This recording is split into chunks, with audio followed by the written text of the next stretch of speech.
Doctor فرحت ہاشمی صاحبہ کے مستند بیانات سننے کے لیے ہمارے چینل قرآنک پلس کو سبسکرائب کریں۔ یہاں قرآن و حدیث کی روشنی میں حقیقی رہنمائی اور روحانی ترقی کے خزانے ملیں گے۔ ابھی جڑیں اور دین کو گہرائی سے سمجھیں۔ السلام علیکم ورحمۃ اللہ وبرکاتہ۔ نحمدہ ونصلی علی رسولہ الکریم، اما بعد فاعوذ باللہ من الشیطان الرجیم، بسم اللہ الرحمن الرحیم، رب اشرح لی صدری ویسر لی امری واحلل عقدۃ من لسانی یفقہوا قولی۔ افطار کا وقت بھی بہت خوبصورت وقت ہوتا ہے، ایک انجانی خوشی کا وقت ہوتا ہے۔ نبی اکرم صلی اللہ علیہ وسلم نے اس کے بارے میں فرمایا، للصائم فرحتان یفرحہما اذا افطر فرح بفطرہ واذا لقی ربہ فرح بصومہ۔ آپ صلی اللہ علیہ وسلم نے فرمایا، روزے دار کے لیے خوشی کے دو موقع ہیں جن میں وہ خوش ہوتا ہے۔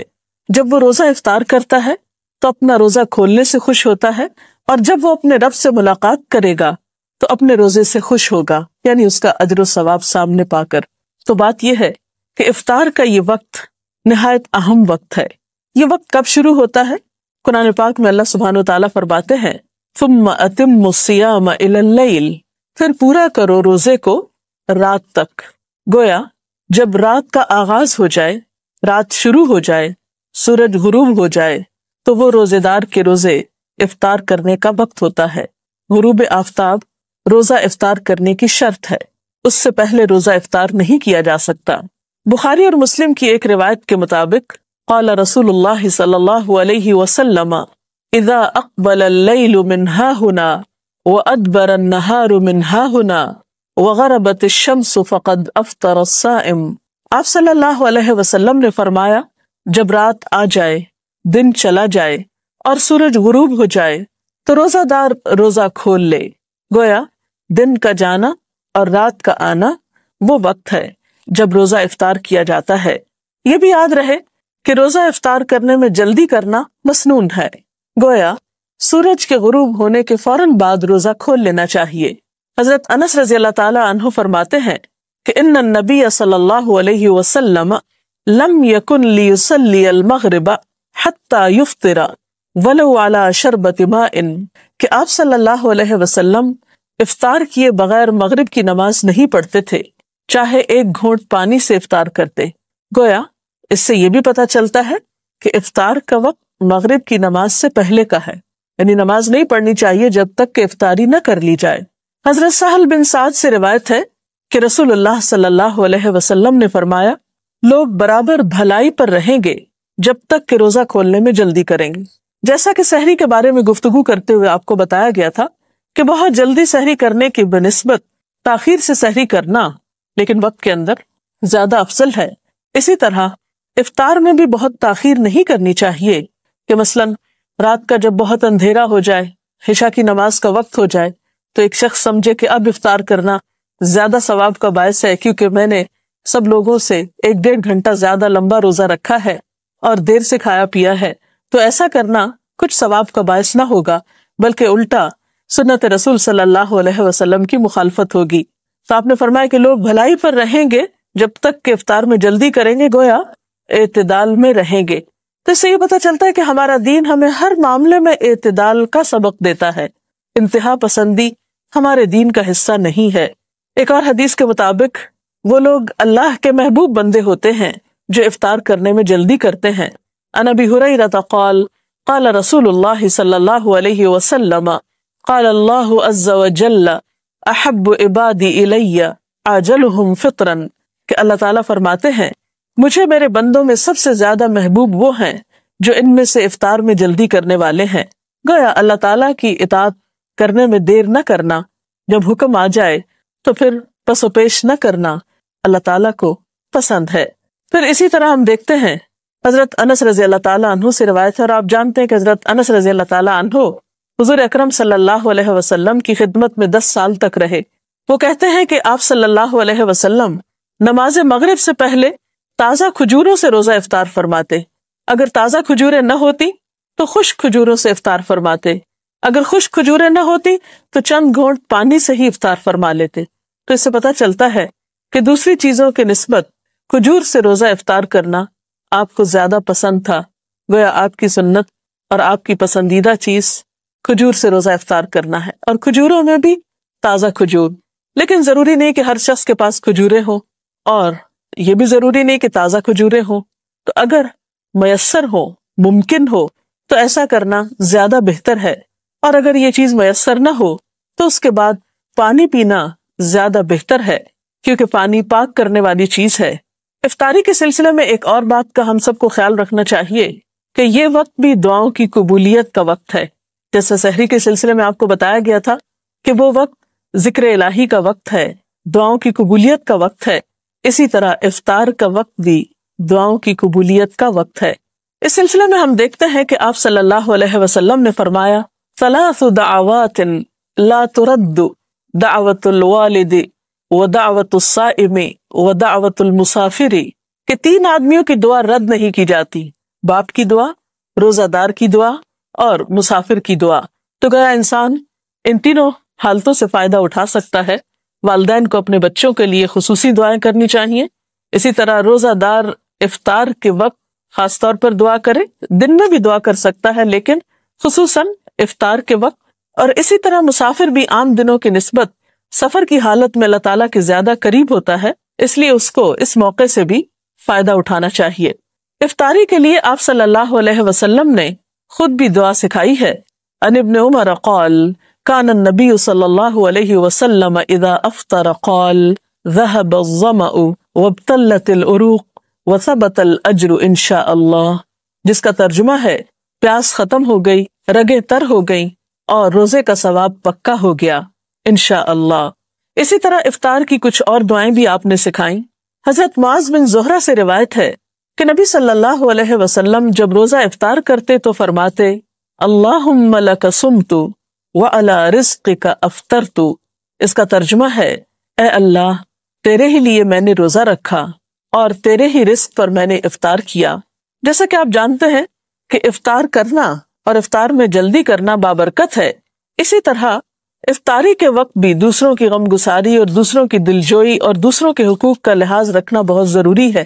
اسی لیے ہم دیکھتے ہیں کہ نبی اکرم صلی اللہ علیہ وسلم نے روزے دار کے روزے کو افطار کرانے کی بھی ترغیب دلائی ہے۔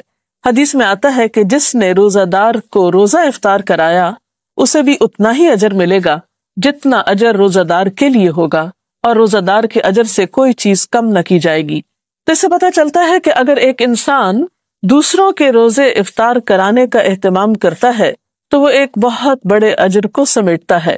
اور اس میں بھی پھر بات یہ ہے کہ کس چیز سے کسی کا روزہ افطار کرایا جائے۔ کیا اس کے لیے ضروری ہے کہ ایک بہت بڑی افطار پارٹی کا ہی اہتمام کیا جائے، یا ایک دیگ ہی پکائی جائے، یا کوئی خاص قسم کا اہتمام ہو؟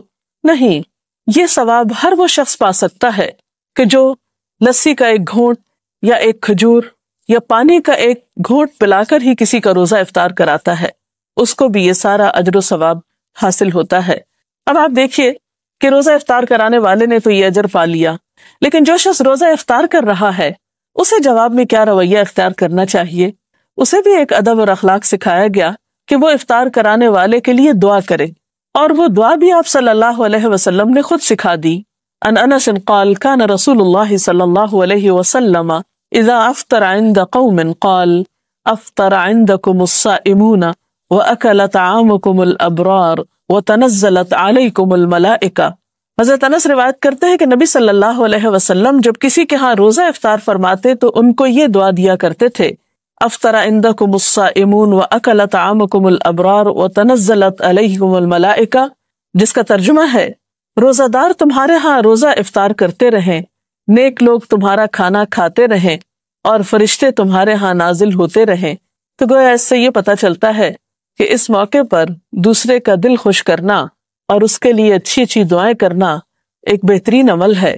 تو آج کی گفتگو کا خلاصہ یہ ہے کہ روزہ مکمل کر کے افطار کرنا چاہیے، افطار میں جلدی کرنی چاہیے، افطار کے لیے افضل چیز کھجور اور پانی ہے، افطاری کے وقت دعائیں کرنی چاہیے اور مسنون دعا یاد کر لینی چاہیے، اگر یاد نہ ہو تو لکھی ہوئی سامنے رکھ کر پڑھ لینی چاہیے۔ اسی طرح دوسروں کا روزہ افطار کرانے کا بھی اہتمام کرنا چاہیے، لیکن اس معاملے میں بھی اعتدال کی ضرورت ہے۔ ایسا نہ ہو کہ اس اہتمام میں پڑھ کر انسان اپنی مغرب کی نماز بھی کھو دے یا تراویح کے لیے ہمت ہار بیٹھے. ہمارا دین اعتدال کا دین ہے. اس میں ایک طرف اللہ کے حقوق ہیں اور دوسری طرف بندوں کے ہیں، اور دونوں ہی اپنی جگہ بہت اہم ہیں. افطار کا وقت سحری کے وقت کی طرح ایک بہت بہترین وقت ہوتا ہے، دعاؤں کی قبولیت کا وقت ہوتا ہے، اور عام طور پر دیکھا گیا ہے کہ افطاری کی تیاری میں اتنا وقت لگ جاتا ہے کہ دعا کرنا بھی بھول جاتے ہیں، اور آخری وقت تک کچھ نہ کچھ پکایا جاتا رہتا ہے یا لگایا جاتا ہے، اور اسی میں سارا وقت گزر جاتا ہے. اس سلسلے میں بات یہ کہ ایک تو اوور ایٹنگ روزے کے سارے مقصد کو ختم کر دیتی ہے، پھر بعض اوقات طبیعت میں اتنی گرانی ہوتی ہے کہ اس کے بعد نماز جو ہے وہ ایک بہت بوجھل اور مشکل کام محسوس ہوتا ہے، پھر اسی طرح اسراف بھی ہوتا ہے. تو اس میں بھی اعتدال کی ضرورت ہے.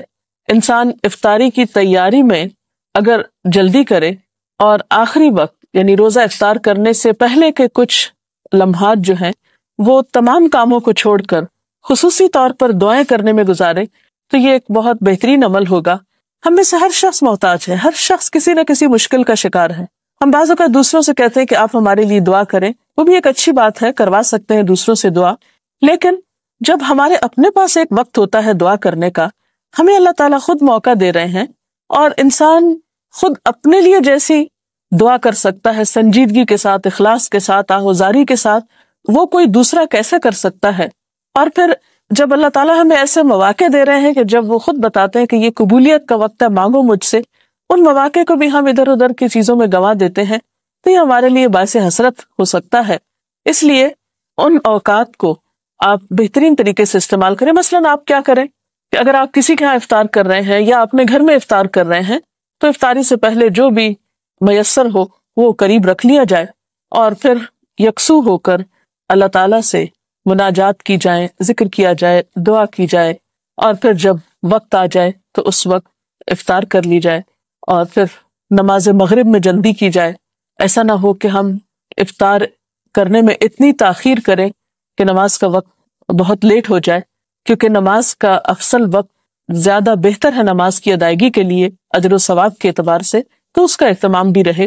اور پھر بعد میں اگر کھانا کھا رہے ہیں تو اتنا زیادہ پیٹ بھر کے کھانا نہ کھائیں کہ عشاء کی نماز اور تراویح میں مشکل ہو. ان چند باتوں کا دھیان رکھنا بے حد ضروری ہے. اس میں کوئی شک نہیں کہ مل کر کھانے میں برکت ہوتی ہے، یا افطار کے موقع پر آپ خود افطار اکیلے کرنے کی بجائے کسی دوسرے کو بھی شریک کر سکتے ہیں، دوستوں کو، عزیزوں کو، رشتہ داروں کو. لیکن عام طور پر اس میں بھی ہم حد اعتدال سے بڑھ جاتے ہیں. بعض اوقات صرف امیر لوگوں کو اس میں دعوت دیتے ہیں، یا صرف اپنے خاندان کے چند مخصوص لوگوں کو دعوت دیتے ہیں، اور غریبوں کو اس موقع پر بھلا دیا جاتا ہے. جبکہ رمضان کا مہینہ تو ہے ہی شہر المواسات، ایک دوسرے کی غم گساری کرنے کا مہینہ ہے، ایک دوسرے کی ہمدردی کا مہینہ ہے. تو اس معاملے میں جہاں آپ اپنے رشتہ داروں کو یاد رکھیں، دوستوں کو یاد رکھیں، اپنے ساتھ کام کاج میں شریک لوگوں کو یاد رکھیں، یا کسی بھی طرح جاننے والوں کو، وہاں ان لوگوں کو بھی ضرور یاد رکھیں کہ جو نہ آپ کے رشتہ دار ہیں، نہ دوست ہیں، نہ تعلق دار ہیں، لیکن وہ آپ کی افطار کے کہیں زیادہ مستحق ہیں، اور ان کے دل سے نکلی ہوئی دعائیں آپ کے لیے کہیں زیادہ فائدہ مند ہو سکتی ہیں. تو اس معاملے میں بھی ہمیں دیکھنا چاہیے. حضرت ابراہیم علیہ السلام اپنے کھانے میں ضرور کسی کو شریک کیا کرتے تھے، انبیاء کی سنت یہی ہے. آپ صلی اللہ علیہ وسلم بھی اس معاملے میں دوسروں کا خیال رکھا کرتے تھے. تو افطار پارٹی کی جا سکتی ہے، لیکن حد اعتدال کے اندر، جس سے دوسرے فرائض متاثر نہ ہو. صحابہ کرام کا عام طور پر رجحان یہ ہوتا تھا کہ رمضان میں ایک دوسرے سے اجنبی ہو جایا کرتے تھے تاکہ زیادہ سے زیادہ وقت ان کو عبادت کے لیے مل سکے. تو اگر ہماری عبادات پر اثر نہ پڑے اور ہماری روحانیت متاثر نہ ہو تو میل جول میں حرج نہیں ہے. اجازت چاہتے ہیں. اللہ حافظ.